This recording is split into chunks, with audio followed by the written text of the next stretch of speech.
Yeah, I had two bullets in me. Fuck you, boy. Shut your bitch up, you When we're put onto this earth through the process of reproduction, we aren't dropped here to fend for ourselves alone like dirty street wolves. Nah, we're given guardians, protectors that tend to our every need and want. Need your diapers changed? Get onto that bitch ass nigga. Need your stomach replenished? Get onto that bitch ass nigga. It's great. You're so supplied and filled to the brim with comfort that you don't even need to be conscious till around age 4 or 5 when you gain semi-consciousness. The furthest thing you can remember from this time is getting a whooping from your parents or falling off your tricycle. Just things that stood out to your body in your third person experience of life. Then you reach age 8 and you gain full consciousness and you realize you were born here. Yeah, my life is already over. Might as well take me back right now. Hey! Let me back in! But if you were born anywhere else, that's cool. No, not here. Fuck this place. But even as children, all this glazing and preparation for life can be done forever. A time will come when you're set free from your parents' leash. Even if it's for a short time, like going out to a party or hanging out with your friends. You know, places where your parents won't follow you to, and you can truly be yourself. My parents always had a set list of expectations every time I left the house. Firstly, if I was going anywhere, be back before or precisely at 6 p.m. Now, this rule wasn't that big of a deal to me. You know, it sounded reasonable. 6 p.m. was usually when it was reaching dark, and my parents wouldn't want me to be out at that time. In fact, I thought it was universal. Until the first time I went to the mall with my friends. You know, we were chilling, goofing off. Then 6 p.m. hit. I got up talking about,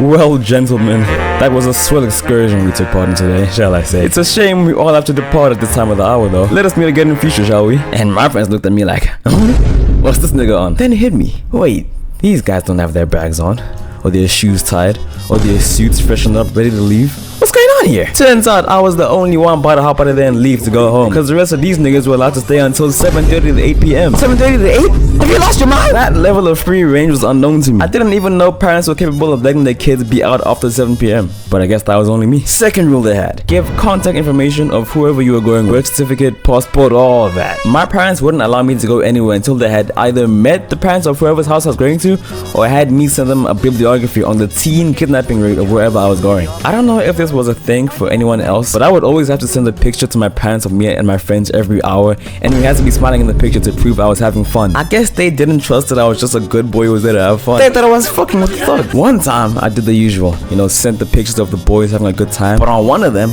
I wasn't smiling. It was just a picture of where we were at the time. And when my mom saw it in the group chat, she was pissed. Why aren't you smiling in this one? Are you not having fun? Must I come remove you from the outing you're in? Next thing I see, 50 missed calls from my mom. Dog, I couldn't believe it either. And I was scared too, because I know if my mom is calling, then my dad is next, and I don't want to deal with that, man. Third rule: never, ever be inside your room. This alone was the cause of half of my whoopings and half of my shit being taken away. This rule was mostly enforced by my dad. He made it clear to me that the room is only for sleeping and studying your books, nothing else. I wasn't allowed to be in my room during the day. It was either the dining table for eating or the living room to be around family. You could not be alone in my house. It was forbidden. I remember one time I was on call with one of my friends, and he knew my dad didn't like me being in my room, so he asked me, yo bro, ain't you supposed to be in the living room getting family time?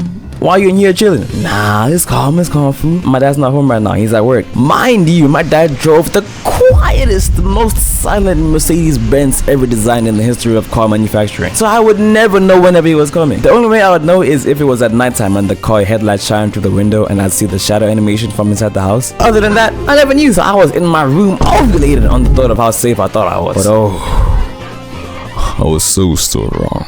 I heard the front door open and close. Who's that?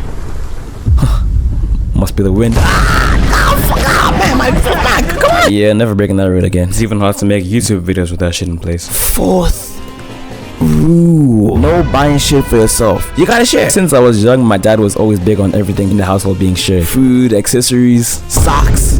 But mainly food. Specifically food you obtained on your own means. Like maybe you got a cupcake as screw because it's someone's birthday. Oh, nah, you gotta share that. Found some money on the ground and went to buy a snack with it. Nah, nope, gotta share that too. I swear, as a kid, it felt like an invisible drone was following me around at school. And if I broke any of my parents' rules, that drone would stitch on me. And I get my ass beat. Older me knows now, no, that wasn't gonna happen.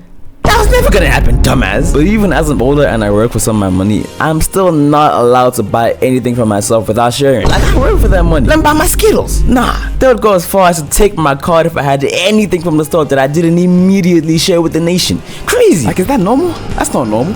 That's not normal. That's not normal.